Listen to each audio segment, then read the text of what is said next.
All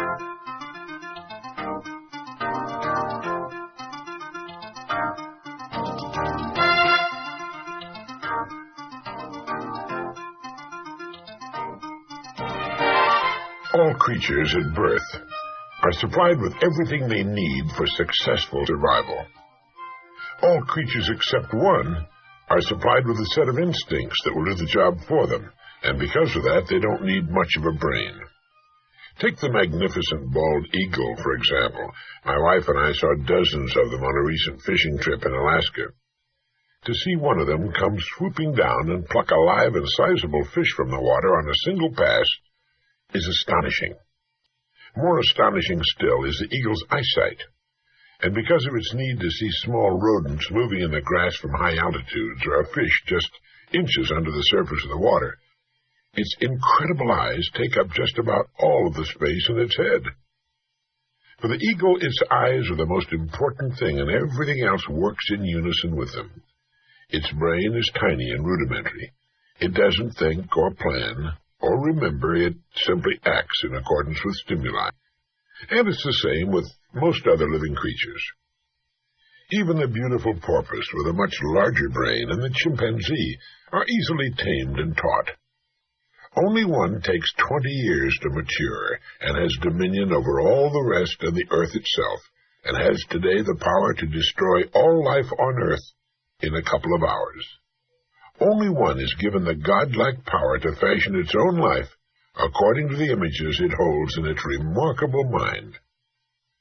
Everything fashioned by human beings is a result of goal setting. We reach our goals.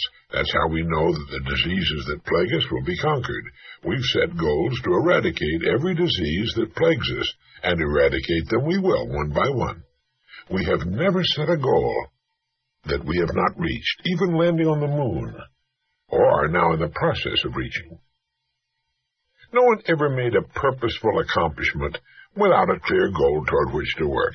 I hope you've established yours and that you've begun to think about it frequently every day, to impress it into your mind, particularly your remarkable subconscious, where forces greater than we can imagine can come to your aid. For a moment, consider the things your mind has brought you. Everything you have, your work, your relationship with your family and others, your philosophy of life, all come to you as a result of using your mind. Your religion. Now consider the estimate made by experts. You have probably been operating on less than 10% of your mental capacity, and probably much less than that. In an article for the Saturday Review, our old friend Herbert Otto, psychologist, educator, and chairman of the National Center for the Exploration of Human Potential, reminded us that many well-known scientists, such as the late Abraham Maslow, Margaret Mead, Gardner Murphy, O. Spurgeon English, and Carl Rogers, subscribe to the hypothesis that man is using a very small fraction of his capacities. Margaret Mead quotes a 6% figure. Herbert Otto writes, "My own estimate is 5% or less." Neurological research has shed new light on man's potential.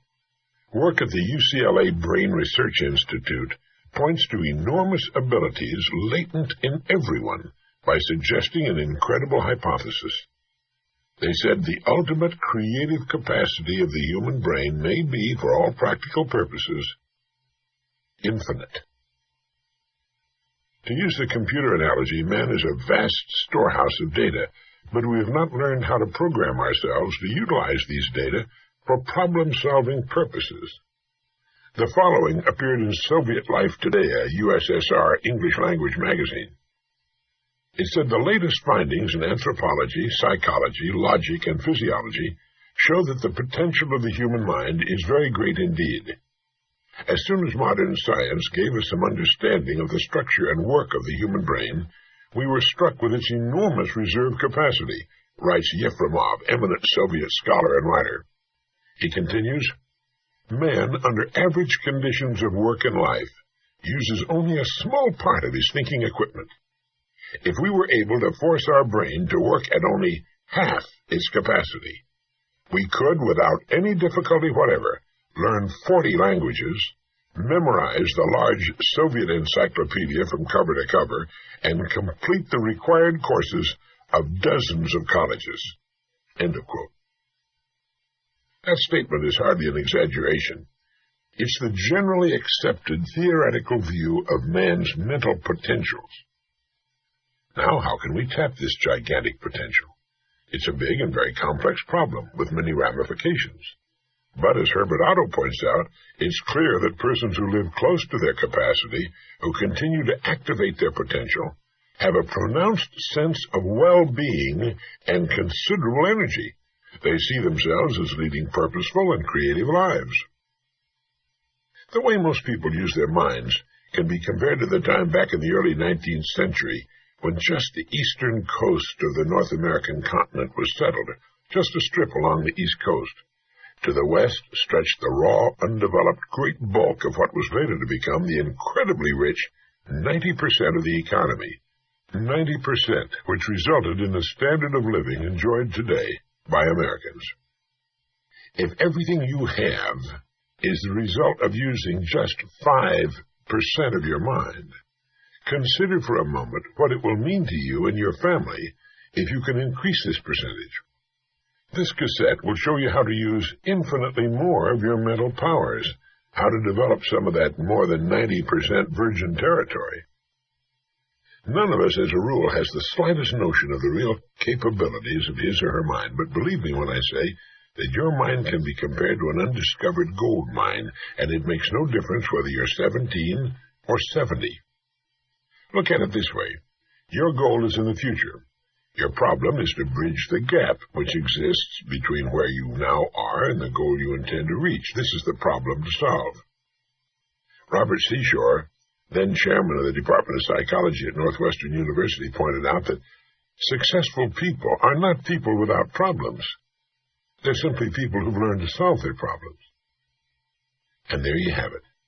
Living successfully, getting the things we want from life, is a matter of solving the problems which stand between where we now are and the point we wish to reach.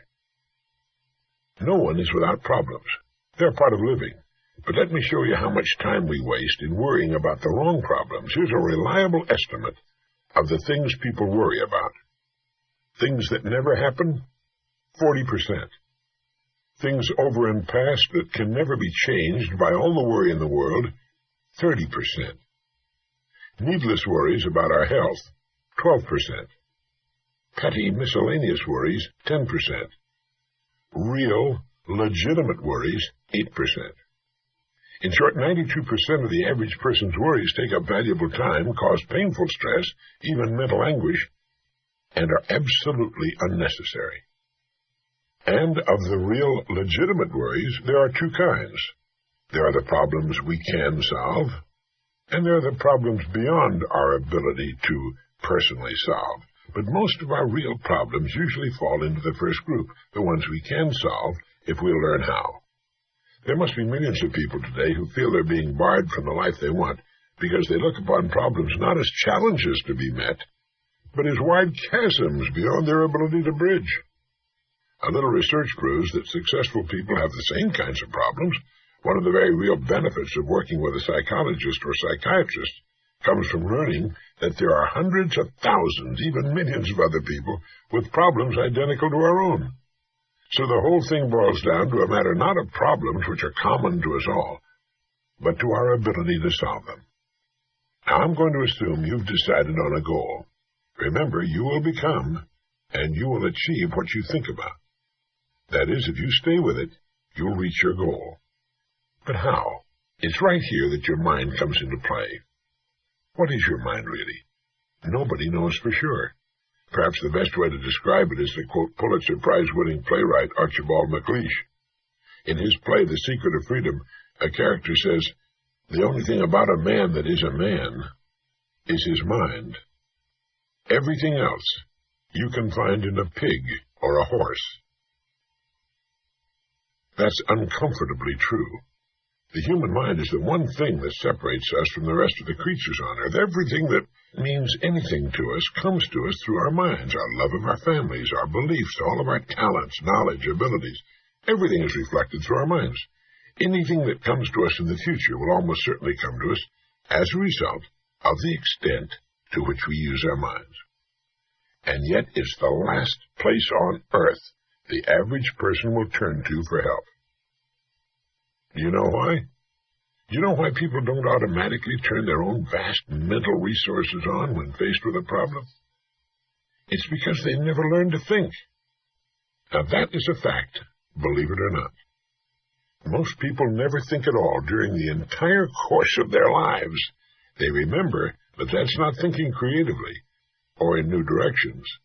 They react to stimuli, but again, that's not thinking.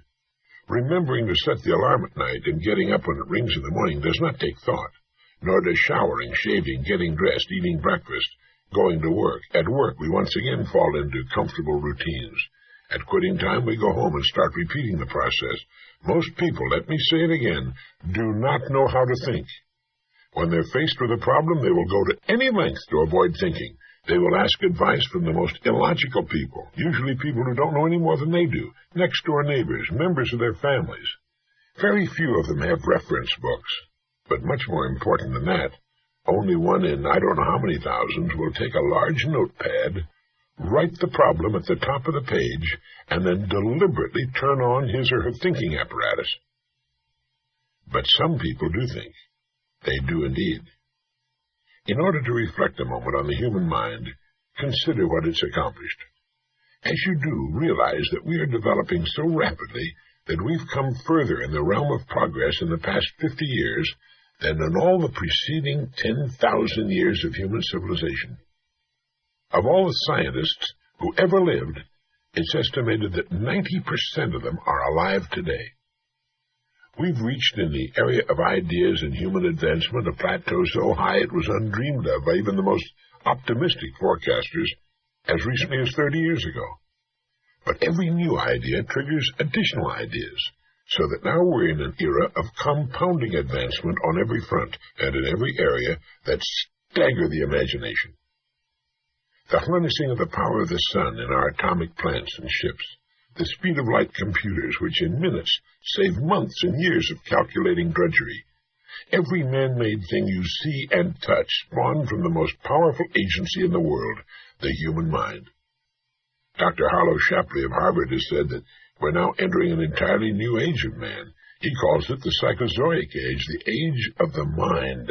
And you, my friend, own one, free and clear. Now let's look at a few facts.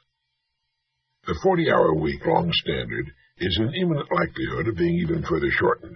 This means that the average working person has at his disposal an enormous amount of free time. In fact, if you will total the hours in a year and subtract the sleeping hours, if he or she sleeps 8 hours every night, you'll find that this person has about 6,000 waking hours, of which less than 2,000 are spent on the job. Now, this leaves 4,000 hours a year when a person is either working or sleeping. These can be called discretionary hours with which that person can do pretty much as he or she pleases. So that you can see the amazing results in your own life, I want to recommend that you take just 1 hour a day, 5 days a week, and devote this hour to exercising your mind. You don't even have to do it on weekends. Pick 1 hour a day on which you can fairly regularly count. The best time for me is an hour before the others are up in the morning. The mind's clear, the house is quiet, and if you like, with a fresh cup of coffee, this is the time to start the mind going. And here's one good way to do it. During this hour every day, take a completely blank sheet of paper. At the top of the page, write your present primary goal, clearly, simply. Then, since our future depends upon the way in which we handle our work, write down as many ideas as you can for improving that which you now do. Try to think of 20 possible ways in which the activity that fills your day can be improved. You won't always get 20, but even one idea is good. Now remember 2 important points with regard to this. 1, this is not particularly easy. And 2, most of your ideas won't be any good. When I say it's not easy, I mean it's like starting any other habit. At first, you'll find your mind a little reluctant to be hauled up out of that old familiar bed. But as you think about your work and ways in which it might be improved, write down every idea that pops into your head, no matter how absurd it might seem. Let me tell you what'll happen. Some of your ideas will be good and worth testing. The most important thing, however, that this extra hour accomplishes is that it deeply embeds your goal into your subconscious mind, starts the whole vital machinery working the first thing every morning, and 20 ideas a day, if you can come up with that many, total 100 a week, even skipping weekends. An hour a day, 5 days a week, totals 260 hours a year and still leaves you 3,740 hours of free leisure time. Now, this means you'll be thinking about your goal and ways of improving your performance, increasing your service. 6.5 full extra working weeks a year, 6.5 40-hour weeks devoted to thinking and planning. Can you see how easy it is to rise above that so-called competition? And it'll still leave you with 7 hours a day to spend as you please. Starting each day thinking, you'll find that your mind will continue to work all day long, and you'll find that at odd moments when you least expect it, really great ideas will begin to bubble up from your subconscious. When they do, write them down as soon as you can. Just one great idea can completely revolutionize your work and, as a result, your life. If you want to develop the muscles of your body, you take daily exercise of some sort. The mind is developed in the same way, except that the returns are out of all conceivable proportion to the time and energy spent. The mind of man can lift anything. His muscles, even the best developed, are puny alongside those of some of the dumbest animals on earth. If man had depended on his muscles for survival, he probably would have disappeared, as did the dinosaurs, which were, incidentally, the most physically powerful and most successful creatures that ever lived. Let me give you just some of the results people have reported to me as a consequence of following this 1 hour a day routine. An office equipment salesman sold more of his company's product in 1 month than he had formerly sold in an entire year during the 4 years he'd been with his company. A Sunday school teacher with 5 pupils set a goal of 30 pupils. Her last letter told me she now has a class of 25. She's almost reached her goal. I've used this system for years, and it's given me some of the most gratifying and rewarding experiences of my life. And it costs only 5 hours a week. 5 hours out of 168. Is it worth it? It's like spending 5 hours a week digging in a solid vein of pure gold, because your mind is all of that and much more. Each time you write your goal at the top of the sheet of paper, don't worry or become concerned about it. Think of it as only waiting to be reached, a problem only waiting to be solved. Face it with faith and bend all the great powers of your mind toward solving it. And believe me, solve it you will. You know, this puts each of us in the driver's seat. Now let's briefly recap. 1. This week, start spending 1 hour a day getting as many ideas as you can. Try for 20 a day on ways to improve what you're now doing. Don't become discouraged. Remember, the achievement of your goal very likely depends upon it, as does your whole future. Once you start exercising your mind in this way, I know you'll want to continue the practice. 2. If everything you now have is the result of using, say, 5 to 10% of your mental ability, you can imagine what life will be like if you can increase this figure to 20% or more. 3. Successful people are not people without problems. They're simply people who've learned to solve their problems. 4. Don't waste time and energy worrying about needless things. 40% of them will never happen. 30% have already happened and can't be changed. 12% are needless worries about our health. 10% are petty miscellaneous worries, and only 8% are genuine. Try to separate the real from the unnecessary and solve those which are within your ability to solve. 5. The human race has advanced farther during the past 50 years than in all the preceding 10,000 years of human civilization. We're now living right in the middle of the golden age man has been dreaming of and praying for centuries, and it's going to get better. Last of all, the only thing in the world that can take you to your goals in life is your mind, its effective use, and following through on the good ideas it supplies you. Each of us has a tendency to underestimate his or her own abilities. We should realize that we have deep within ourselves deep reservoirs of great ability, even genius, that can be tapped if we'll just dig deep enough. It's the miracle of your mind.